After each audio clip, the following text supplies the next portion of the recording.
Hello dear students, I am giving you some tips for the IIT advanced examination कि किस तरीके से कौन सा टॉपिक को मैं फिजिक्स के लिए टिप्स दे रहा हूँ और केमिस्ट्री एंड मैथ्स से जो है आपको दोनों सब्जेक्ट्स के लिए टिप्स देंगे। तो फिजिक्स में कौन से टॉपिक को आपको प्रॉपरली कवर करना है, ठीक है, और किस तरीके से वर्क करना है। हालांकि मेंस और एडवांस का पेपर में there is large difference. Mains जो है जहाँ थोड़ा कॉन्सेप्ट, कैलकुलेशन एंड स्पीड तीनों जो है डिमांड करता है, बट एडवांस्ड जो है इट डिमांड्स व्हाट कॉन्सेप्ट्स, ठीक है। और जब आप किसी भी टॉपिक का डेप्थ में जाते हो तब आपको ये समझ में आता है कि हमारा मिसकॉन्सेप्शंस अबाउट द टॉपिक कहाँ था, ठीक है। तो उसके लिए डेप्थ में जाना होता है। तो जनरली देखो, एडवांस का जो पेपर होता है सिंगल करेक्ट और मल्टीपल करेक्ट, और जिस भी मोड में पेपर हो, प्रिपरेशन मोड आपका एक ही होता है। तो you always prepare in the mode of what subjective examination. एक ही सब्जेक्टिव एग्जाम से आपका किसी भी तरीके का क्वेश्चन जो है फ्रेम हो सकता है, वो सिंगल करेक्ट भी हो सकता है, मल्टीपल भी हो। मैं अपने बच्चों को बताता हूं कि एक ही क्वेश्चन किस तरीके से रिफ्रेम होता है ना। तो मैं चैप्टर वाइज बता रहा हूं कि मींस कहाँ किस टॉपिक पे कम एफर्ट लगाना है, आप मार्क्स मैक्सिमम मार्क्स जो है गेन कर सकते हो, ठीक है। किस टॉपिक्स पे आपको ज़्यादा वर्क करना है, ठीक है। तो बच्चों ने जो है सबका डिफरेंट पार्ट्स जो है वो स्ट्रांग होता है। तो मैं नहीं बोलता हूँ कि अपना जो स्ट्रांग पार्ट है उस पर जो है आपको अकॉर्डिंगली वर्क करना है। और मैं कुछ सजेशन दे रहा हूँ, उन मिसकॉन्सेप्शंस पे जो है आप ज़रूर वर्क कीजिएगा जिस पार्ट से IIT क्वेश्चंस जो है क्वेश्चंस में बच्चों को फंसाते हैं, ठीक है, जहाँ प्रॉब्लम मिसकॉन्सेप्शंस के कारण होता है। तो we will starting from mechanics से जो है मॉडर्न फिजिक्स तक जाऊंगा मैं, और लास्ट में जो है फिर जो जनरल फिजिक्स है, जनरल फिजिक्स के भी जो क्वेश्चंस 1-2 आते ही हैं उस पर आपको जो है रेदर ज़रूर वर्क करना है, ओके। सिग्निफिकेंस पे आपको हमेशा ध्यान रखना है in all the subjects physics, chemistry and maths. Like mechanics में जब आप आते हो तो you come to it is tips for JEE advanced, okay. इससे थोड़ा मार्क्स जो है आपका ज़रूर इम्प्रूव होगा, ठीक है। और क्या स्ट्रैटेजी यूज़ करना है टू सॉल्व द पेपर, ये भी मैं बताऊंगा आपको, है ना, okay. First, like linear kinematics, mechanics का the first part is linear kinematics. देखिए, लीनियर काइनेमेटिक्स में रेफरेंस फ्रेम, ये रेफरेंस फ्रेम के कारण जो है ना मैकेनिक्स में बच्चों को काफ़ी प्रॉब्लम होता है। तो रेफरेंस फ्रेम को आप पूरे कंसंट्रेशन के साथ जो है ये करो कि जैसे मूविंग रेफरेंस फ्रेम में कोई पैरामीटर कैसे चेंज होता है, फिक्स रेफरेंस फ्रेम में जो है उसका रीडिंग क्या हो सकता है, ठीक है। तो you should know the concept of reference frame. Reference frame का कॉन्सेप्ट आपको आना चाहिए। Then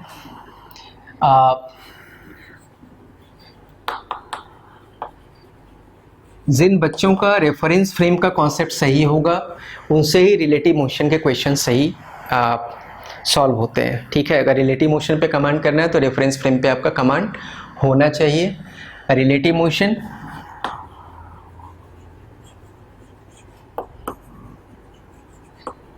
related motion, constant motion जिसको कहते हैं, वो मैंने नोट्स जो है करवाया हुआ है। तो नोट्स में इन पार्ट पे जो है मैं ज़्यादा वर्क किया हुआ हूँ, अकॉर्डिंगली एडवांस के अकॉर्डिंगली वर्क किया हुआ है, okay. And relative motion, related motion and the resistive motion, ठीक है। तो इन पार्ट पे जो है आप लीनियर काइनेमेटिक्स में ज़रूर वर्क कीजिए। और प्रोजेक्टाइल मोशन मैंने करवाया है, तो प्रोजेक्टाइल इन 2D, प्रोजेक्टाइल इन 3D, किस तरीके से ग्रेविटी और फील्ड, इलेक्ट्रिक फील्ड के अंदर प्रोजेक्टाइल को हम कोरिलेट करते हैं, तो ये कॉन्सेप्ट आपको पता होना चाहिए। और मूविंग रेफरेंस फ्रेम से अगर हम पार्टिकल को प्रोजेक्ट करते हैं तो क्या क्या वेरिएशन हो सकता है, दैट यू शुड नो, ठीक है। तो वहाँ जो है आप इस पार्ट को जरूर चेक करें। Now we come to the linear dynamics part, okay.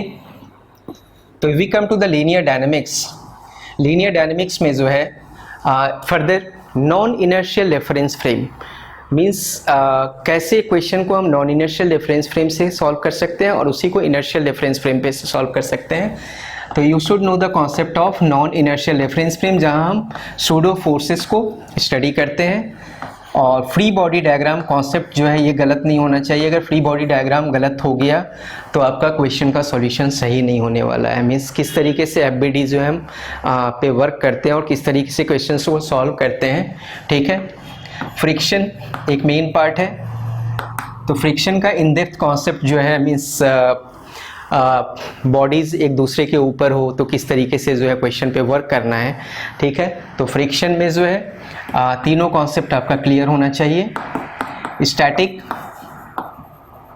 Limiting and kinetic का कॉन्सेप्ट, ठीक है।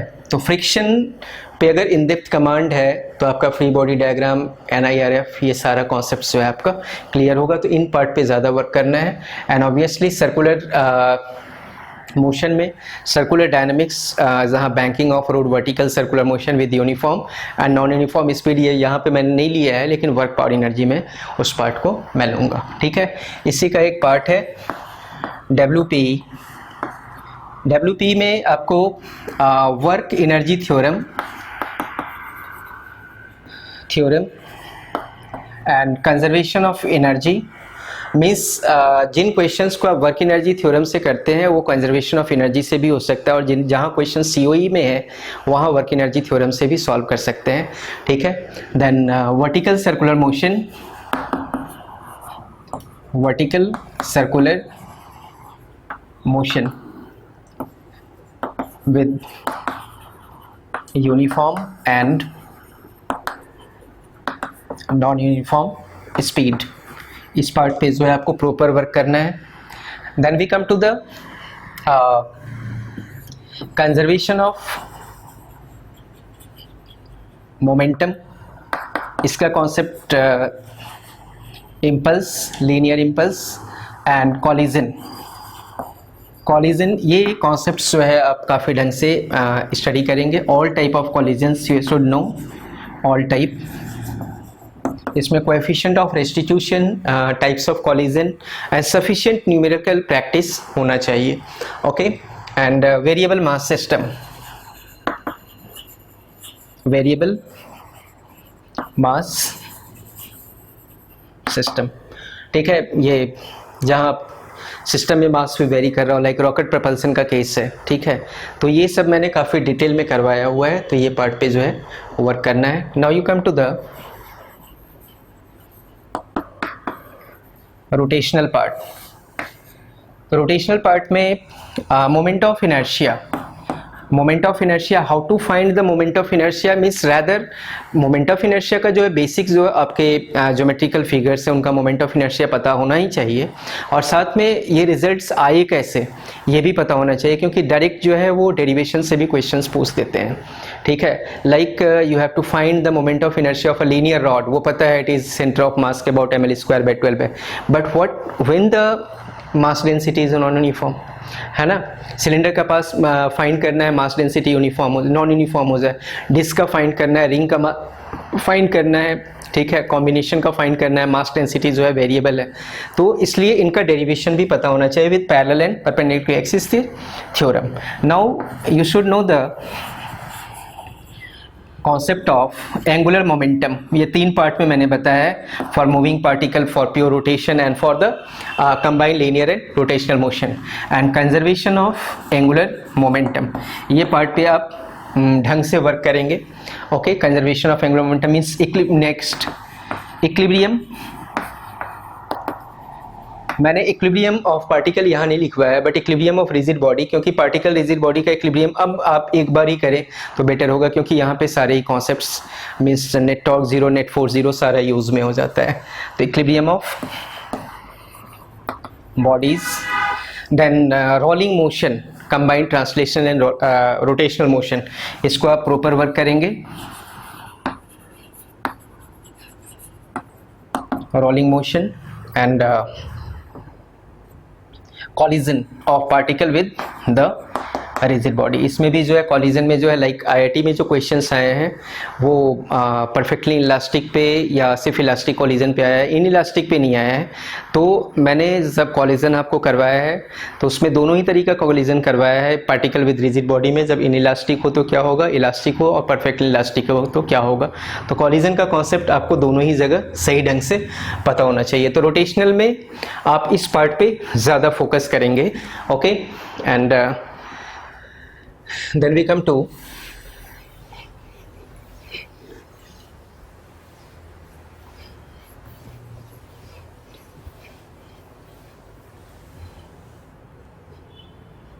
इलास्टिसिटी। बेसिक है तो इलास्टिसिटी और स्प्रिंग का कॉन्सेप्ट आपको एक साथ पता हो तो बेटर है, ठीक है। तो इलास्टिसिटी को एक बार रीड कर लेना है। And if you come to the fluid mechanics, तो इन फ्लूइड मैकेनिक्स आपका Archimedes principle and Bernoulli's theorem, okay. तो इस पे क्वेश्चंस जो आते हैं, Archimedes principle, Bernoulli's theorem, applications and capillary, ये पार्ट पे आपको प्रॉपर वर्क करना है, ओके। काफ़ी डिटेल में मैंने करवाया हुआ है इन नोट्स, आपको क्लास लेक्चर में जो है फ्लूइड मैकेनिक्स पूरा थॉरोली आप रीड करें, ठीक है। वो नोट्स ही सफिशिएंट है, कहीं से अलग से कुछ करने का ज़रूरत नहीं है, बट इन पार्ट पे आपको फोकस करना है ज़्यादा, okay. Now we come to the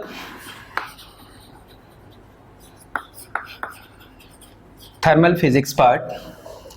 thermal physics में थर्मोडायनेमिक्स पे आप ज़्यादा फोकस करेंगे, thermodynamic processes, specific heats, CP and CV, and जितने भी थर्मोडायनेमिक प्रोसेसेस हैं, ओके। कार्नट, सिंजन, ये सब का कॉन्सेप्ट पता होना चाहिए। थर्मल एक्सपेंशन ये सब बेसिक है, बट इससे क्वेश्चंस जो है ज़्यादा पूछा गया है तो इस पर ज़्यादा वर्क करना है। All type of thermodynamic processes जो भी मैंने क्लास में including the polytropic process and thermodynamic graphs से कैसे हम क्वेश्चंस को जनरेट करते हैं, क्वेश्चन से ग्राफ कैसे जनरेट होता है, इंटर कन्वर्जन, ये सब पार्ट पे आपको ज़्यादा फोकस करना है। मीन्स प्रोसेस से हम इक्वेशन कैसे बनाएंगे, ओके। तो ये क्वेश्चन मैंने अलग से बताया हुआ है कि we have given statement of the process, और उससे थर्मोडायनेमिक इक्वेशन बनाना है, and then we have to find the value of the specific heat capacities, okay, and heat supplied. Carnot, engine का कॉन्सेप्ट पता होना चाहिए। इसके बाद जो है बेसिक कॉन्सेप्ट्स जो है, बेसिक कॉन्सेप्ट्स ऑफ कंडक्शन, जितना नोट्स में करवाया है, कन्वेक्शन एंड रेडिएशन, ये इनके फॉर्मूले आपको पता होने चाहिए, ठीक है। ये तो बहुत बेसिक है। और कंडक्शन में जो है कोरिलेशन आपको पता होना चाहिए, electrical conduction and thermal conduction. जैसे वहाँ इलेक्ट्रिकल रेजिस्टेंस है, यहाँ पे जो है थर्मल रेजिस्टेंस है, तो कोरिलेशन भी करवाया हुआ है। मीन्स अगर इलेक्ट्रिकल रेजिस्टेंसेस के क्वेश्चन आपने प्रॉपर किए हुए हैं तो थर्मल कंडक्शन का कोई भी क्वेश्चन हो जाएगा, इंक्लूडिंग अरेंजमेंट वाला पार्ट, ओके। तो थर्मल फिजिक्स में ये वाले पार्ट पे आपको ज़्यादा फोकस करना है। Now we come to the electricity and magnetism part. So we come to the electrostatics. Electrostatics में induction questions, induction के जो है, and Gauss theorem,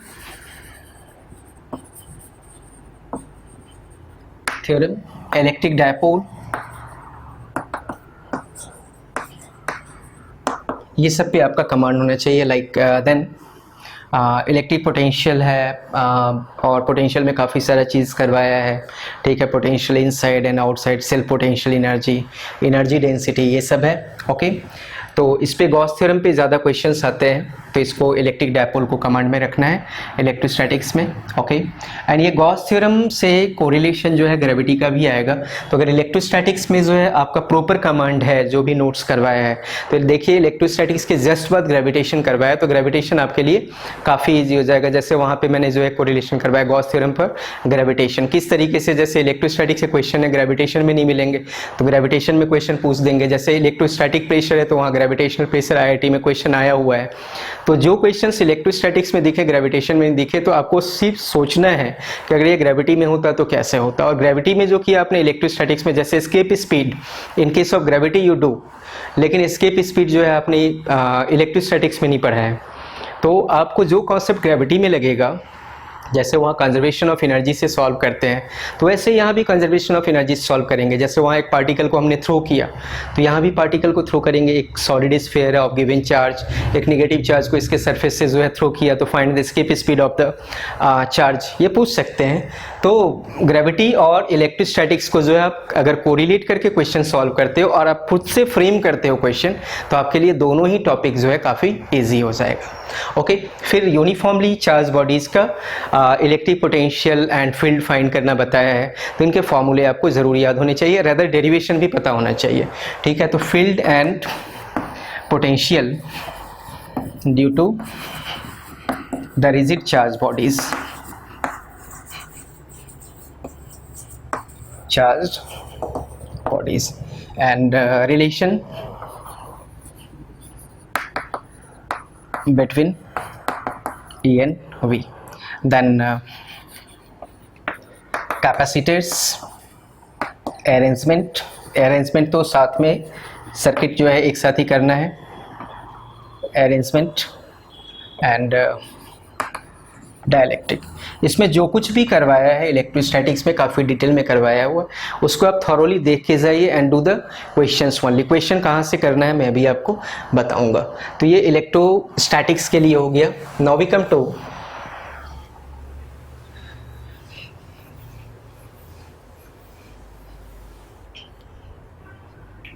the current part. Current का basic concepts like resistance and resistivity in terms of material parameter and concept of drift velocity, current density, ये सब आपको पता होना चाहिए। ठीक है, एंड इसमें आपको करना है टू फाइंड रेजिस्टेंस, क्योंकि ये रेजिस्टेंस का जो कॉन्सेप्ट है इलेक्ट्रिकल रेजिस्टेंस का, ये similar concept will getting in the thermal resistance, इसलिए कोरिलेट करके करना है। तो आप इलेक्ट्रिकल रेजिस्टेंस करके भी थर्मल रेजिस्टेंस को या थर्मल कंडक्शन को कर सकते हो। To find resistance using the formula rho L by, ये काफ़ी सारे क्वेश्चंस वहाँ करवाए हुए हैं मैंने। Okay, arrangement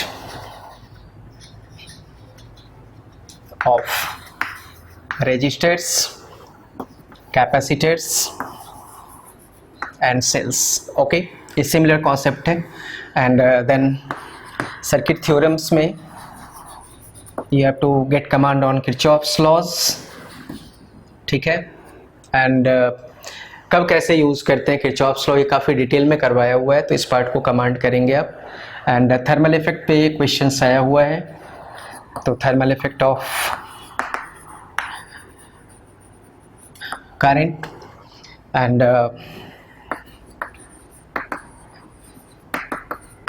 potentiometer, obviously balance stone bridge and post office box. ठीक है, इतने पार्ट पे आपको इन डेप्थ कमांड रखना है। और एक है ट्रांजिएंट। ट्रांजिएंट में आपका यहाँ पे CR सर्किट जो है ज़रूर करें, तो ट्रांजिएंट में एक बार लिखवाऊंगा। ठीक है, तो यहाँ पे जो है ट्रांजिएंट में charging and discharging of capacitor, इस पार्ट पे ज़रूर आप करेंगे। चार्जिंग एंड डिस्चार्जिंग में CR with DC। Okay, now we come to the magnetic effect of current.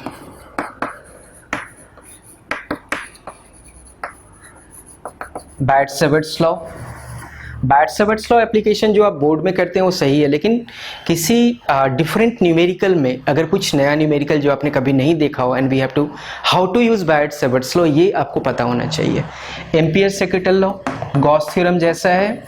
ठीक है, एंड एप्लीकेशंस, ये इस पे जितना सही कमांड हो ये सही है। जैसे कैविटी और वाले क्वेश्चंस करवाए हुए हैं, इसको ज़रा ढंग से कीजिएगा। ठीक है, then motion of charge in magnetic field and in crossed electric and magnetic field. जो नोट्स है उसको आप ढंग से करें, नोट से ही आपका सारा डिवीजन हो जाएगा, एक्स्ट्रा कुछ वर्क करने का ज़रूरत नहीं है। और क्वेश्चंस के लिए मैं सजेस्ट करूँगा आपको किस तरीके से करना है, ठीक है।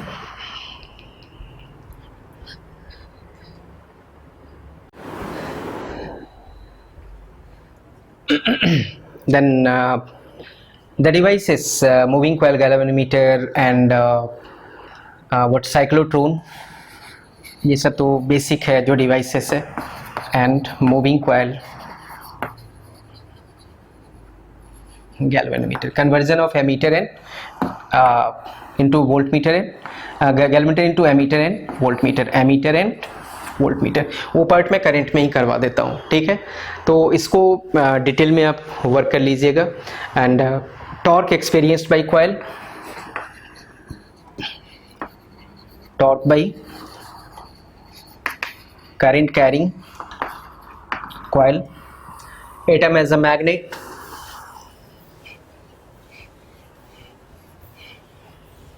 तो ये वाले पार्ट पे आपको वर्क करना है, okay.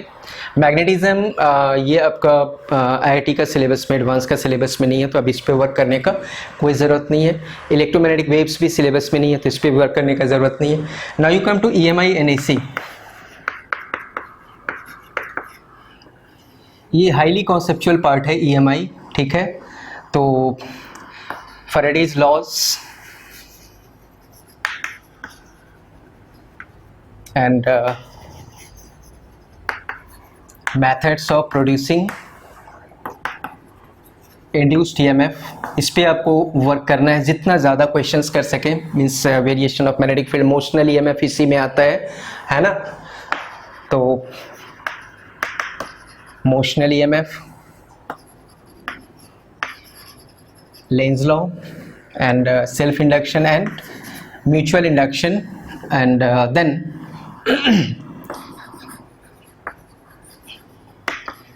Growth and decay of current. ये पार्ट पे काफ़ी वर्क करना है आपको। ट्रांजिएंट पे एलआर सर्किट, तो ये काफ़ी डिटेल में करवाया हुआ है। अगर सीआर सर्किट पे कमांड आ जाएगा तो अकॉर्डिंगली हम एलआर सर्किट को सॉल्व करते हैं। And LC circuit with DC, LC oscillation करवाया हुआ है, that is LC oscillation and LCR with DC. तो ये चैप्टर जो है लाइक रोटेशनल मैकेनिक्स जैसे हमारा मैकेनिक्स में है, that's the similarly EMI in what the electricity and magnetism, ठीक है। इसमें काफ़ी कम कॉन्सेप्ट्स आपको रीड करने होते हैं, लेकिन क्वेश्चन फ्रेम होने का जो है काफ़ी ज़्यादा प्रोबेबिलिटी होता है। मीन्स कई सारे टॉपिक्स से जो है हम क्वेश्चंस को कंबाइन करके बना सकते हैं। तो मैंने काफ़ी ढंग से करवाया हुआ है, आप जो है क्वेश्चंस का थ्रू जाओगे तो समझ में आएगा। प्रीवियस ईयर्स के क्वेश्चंस भी आप देखेंगे तो काफ़ी अच्छे क्वेश्चंस बने हुए हैं इस टॉपिक पे, ठीक है। इसी में जनरली सीरीज सर्किट पूछते हैं, वो सिलेबस में दिया हुआ है, but you have to do also what the mixed circuit, okay, with AC. किस तरीके से सर्किट को सॉल्व करते हैं ये मैंने आपको बताया हुआ है। तो इस पे वर्क करना है ईएमआई एंड एसी में, okay. Now we come to the optics part. Optics में हमारा वेव ऑप्टिक्स है। वेव ऑप्टिक्स में you have to do work on the interference part पे जो है आप ढंग से वर्क कीजिए। Interference of waves and YDS experiment, इस पे काफ़ी सारे क्वेश्चन मैंने करवाए हुए हैं और किस तरीके से क्वेश्चंस चेंज होते हैं, ठीक है। आईआईटी में भी काफ़ी अच्छे क्वेश्चंस आए हुए। Deflection polarization is not in syllabus, तो वो आपको करने का ज़रूरत नहीं है। मेनली आपको जो है wave front and interference of waves YDS experiment पे फोकस करना है। Now you move to the ray optics part. Ray optics में एक तो है टोटल इंटरनल रिफ्लेक्शन, इस प्रिंसिपल पे आप प्रॉपर वर्क करेंगे with numericals and lens combinations magnifications पे वर्क करेंगे प्रॉपर। आप मैग्निफिकेशंस, दो तरह का मैग्निफिकेशन बताया हुआ है, and velocity of image image, and apparent depth and height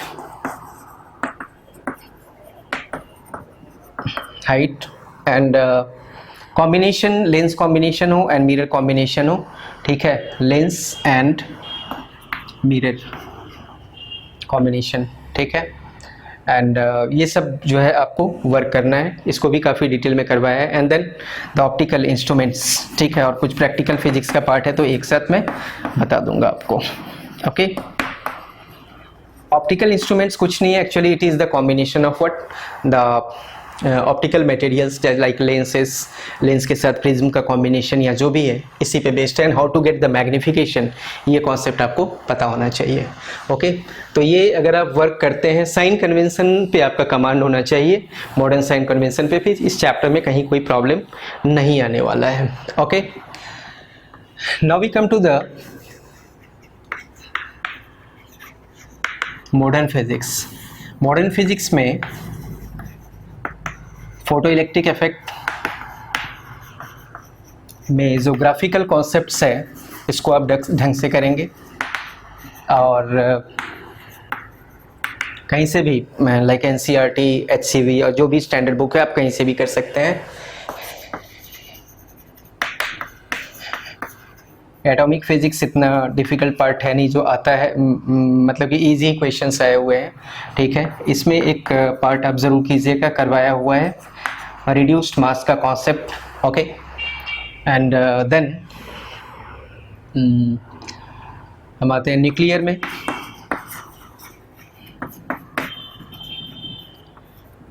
इसमें एक प्रॉब्लम होता है बच्चों को न्यूक्लियर कॉलिजन में, तो न्यूक्लियर कॉलिजन पार्ट आप ज़रूर करेंगे, ठीक है। अगर थोड़ा ढंग का क्वेश्चन बनता है तो न्यूक्लियर कॉलिजन पार्ट पे जो है ये फ्रेम हो सकता है। बाकी सिंपल पार्ट है रेडियो एक्टिविटी, और जो है काफ़ी सिंपल है, और एंड सेमीकंडक्टर सिलेबस में है नहीं, एंड आपका फिर कम्युनिकेशन भी सिलेबस में नहीं है। Now we have left with the oscillation. Oscillation में जो करवाया है वो सब आपको पता है, लेकिन simple harmonic motion and angular harmonic motion means how to get the restoring force और restoring torque which is the cause of the ideal oscillation. तो कोई भी कंडीशन हो, मीन्स कभी आपने क्वेश्चन किया हो नहीं किया हो, जो अभी आपका स्टेटमेंट दिया होगा, तो आपका मेन टारगेट होना चाहिए कि जो भी क्वेश्चन है हमारा इलेक्ट्रिकल बेस्ड है, मैग्नेटिक बेस्ड है, ऑप्टिकल बेस्ड है, मैकेनिकल बेस्ड है, तो how to get the restoring force और रिस्टोरिंग टॉर्क। अगर एक बार वो आपने कैलकुलेट कर लिया तो टाइम पीरियड ऑफ ऑसिलेशन और फ्रीक्वेंसी निकालना काफ़ी इजी हो जाता है, ठीक है। तो how to get the restoring force और टॉर्क फॉर डिफरेंट केसेस, ये आपको पता होना चाहिए। ये अगर इस पार्ट पे कमांड है तो कोई भी क्वेश्चन आप इजीली सॉल्व कर लेंगे। Okay, and obviously energy of oscillation. Now we come to the waves part.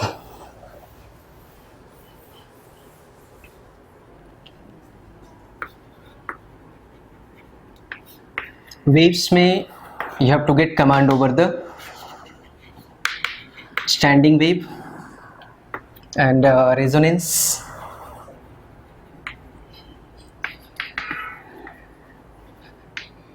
vibration of string and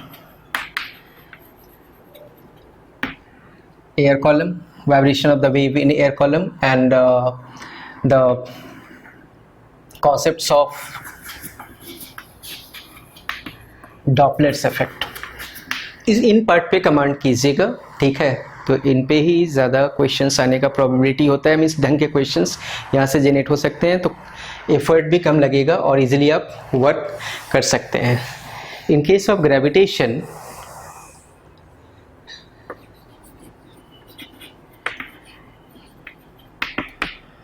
gravitation में correlation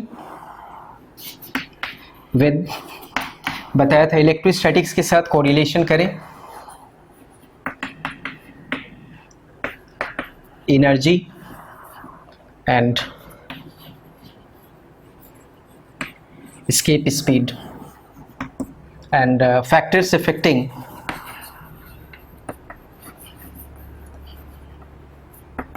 ji acceleration due to gravity. तो अगर ये आपका गॉस थ्योरम पे कमांड है तो फैक्टर्स इफेक्टिंग जी आपसे इजीली हो जाएगा। तो इन पार्ट पे आपको कमांड करना है, मीन्स इनसे जो मिसकॉन्सेप्शंस जितने भी हो सकते हैं उन मिसकॉन्सेप्शंस को आपको जो इन डेप्थ पे जाके रिड्यूस करना है। ओके, अब देखिए बहुत ज़्यादा टाइम तो नहीं है, ये करने के बाद जो भी हमने नोट्स करवाया है एडवांस लेवल का ही नोट्स है, तो वो करने के बाद जो है आपको किस तरीके से वर्क करना है, लाइक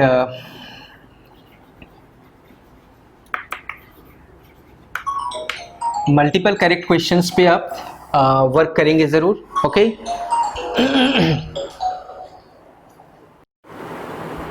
देन हर चैप्टर का मल्टीपल करेक्ट क्वेश्चंस पे जो है आप वर्क करोगे, है ना। देन मल्टीपल करेक्ट के बाद एंड इंटीजर बेस्ड क्वेश्चन जो है प्रीवियस ईयर्स के जो जरूर ट्राई कीजिए, based and subjective questions obviously previous years question subjective हर एक चैप्टर से 3-4 क्वेश्चंस काफ़ी अच्छे आए हुए हैं 90s में या 2020 एंड ये 90s के बाद, ठीक है ना। तो अब तक जो भी क्वेश्चन आया है, ठीक है, 90 से लेके 2019 तक, तो हर चैप्टर से हार्डली 5 या 6 क्वेश्चंस काफ़ी अच्छे हैं जो मल्टी कॉन्सेप्चुअल हैं। तो you have to focus on the multi conceptual questions. तो over the multi conceptual questions पे आप वर्क करो। तो इससे आपको ये समझ में आएगा कि कौन सा पार्ट पे आप वीक हो, तो जिस पार्ट पे वीक हो उस पार्ट को जो है एक बार रेडिली आपको रिवाइज कर लेना है। ओके, एंड तो प्रीवियस ईयर्स क्वेश्चंस आपको करने हैं multiple correct, integer based and electromagnetics में एंड थर्मल में H.C. वर्मा सर के जो बुक के क्वेश्चंस हैं वो सफिशिएंट हैं। तो यहीं से करने का ज़रूरत है, अगर ज़्यादा टाइम बचता है तो इससे ज़्यादा कहीं से कुछ करने का ज़रूरत नहीं है अभी इस टाइम में। तो आप इन पे वर्क करो और प्रैक्टिस जो है पेपर का ज़रूर कीजिए। हर एक ऑल्टरनेट डे पे आप जो है पेपर का प्रैक्टिस ज़रूर करो, क्योंकि 3 and 3 आवर्स का प्रैक्टिस का पेपर प्रैक्टिस होना जो है काफ़ी ज़रूरी है। एग्जैक्टली उसी मोड में आप एग्ज़ाम में जाएं, नॉर्मली बिल्कुल सहज होके आपको जो है एग्ज़ाम देना है ना। और टाइम लेके एग्ज़ाम देना है आपको, यहाँ पे स्पीड नहीं है, कॉन्सेप्ट वर्क करता है बिल्कुल स्मूथली। बेसिक कॉन्सेप्ट से क्वेश्चन को उठाना है। अगर आप बेसिक कॉन्सेप्ट से क्वेश्चन को उठाएंगे और जिस पार्ट पे कमांड है आप पेपर में थॉरोली जो है मूव करो, उसके लिए मैंने आपको स्ट्रैटेजी बताया है। कितना भी डिफ़िकल्ट एग्ज़ाम होगा 40% क्वेश्चन जो है वो एवरेज रहता है and 40% question is moderate and 20% question is difficult, जो हो सकता है नहीं भी हो सकता है। तो अगर हमारा एवरेज क्वेश्चन भी 40% आप कर लेते हो तो यू विल बी सेलेक्टेड, ठीक है। और ये 40% क्वेश्चन सॉल्व करने में आपको 2 आवर्स लगेगा for all physics, chemistry and maths. तो पहले तो आपको इस तरीके से वर्क करना है कि फर्स्ट 2 आवर्स या 3 आवर्स में बेस्ड ऑन द स्पीड, आपका क्या स्पीड रहता है, मीन्स एक जनरल स्टूडेंट भी इतना क्वेश्चन कर सकता है 2 आवर्स में। तो एक स्ट्रैटेजी आपको बनाना है कि हमें क्वालिफाई करने के लिए एटलीस्ट इतना मार्क्स चाहिए। लाइक 300 मार्क्स का पेपर है एंड यू आर गेटिंग 40%, तो 120 मार्क्स। तो जो 2 आवर्स में आप वर्क करोगे तो इससे आपको ये लग जाएगा कि I am qualifying the examination, तो आपका जो है कॉन्फिडेंस हाई हो जाएगा, तब आप आगे मूव कर सकते हो, ठीक है। Then move to the next 40%। तो ये नेक्स्ट 40% करने में 1 आवर लगेगा। तो ये जो एबव एवरेज थोड़े स्टूडेंट्स होते हैं वो 80% क्वेश्चन सॉल्व करके आ सकते हैं, ओके। और जो एक्स्ट्रा ऑर्डिनरी स्टूडेंट होंगे वो रेस्ट 20% भी कर सकते हैं, वो पूरा मार्क्स भी स्कोर कर सकते हैं। तो पहले आपको जो है ये डिसाइड करना है ड्यूरिंग एग्जामिनेशन कि मेरा हो रहा है, कॉन्फिडेंस हाई होगा तो इसमें 40 में से कुछ क्वेश्चन आपसे सॉल्व होंगे, नहीं भी होंगे, सिलेक्शन तो आ ही रहा है, फिर अकॉर्डिंगली जो है आप वर्क कर सकते हैं। तो क्वालिफाई करने के लिए आप ये स्ट्रैटेजी यूज़ करके करोगे। अगर आपको कोई भी कन्फ्यूज़न होता है ठीक है, रिगार्डिंग पेपर की किस तरीके से हमें वर्क करना चाहिए, किसी भी तरीके का, ठीक है। अगर आप कोई डिफरेंट मोड ऑप्ट करना चाह रहे हो तो एक बार मुझे आप कॉल कर लीजिएगा, आपका कन्फ्यूज़न जो है मैं दूर कर दूंगा। ओके, अकॉर्डिंगली केमिस्ट्री और मैथ्स सर भी जो है आपको स्ट्रैटेजी बता देंगे, आपको अकॉर्डिंगली वर्क करना है। Okay, thank you, all the best, best of luck.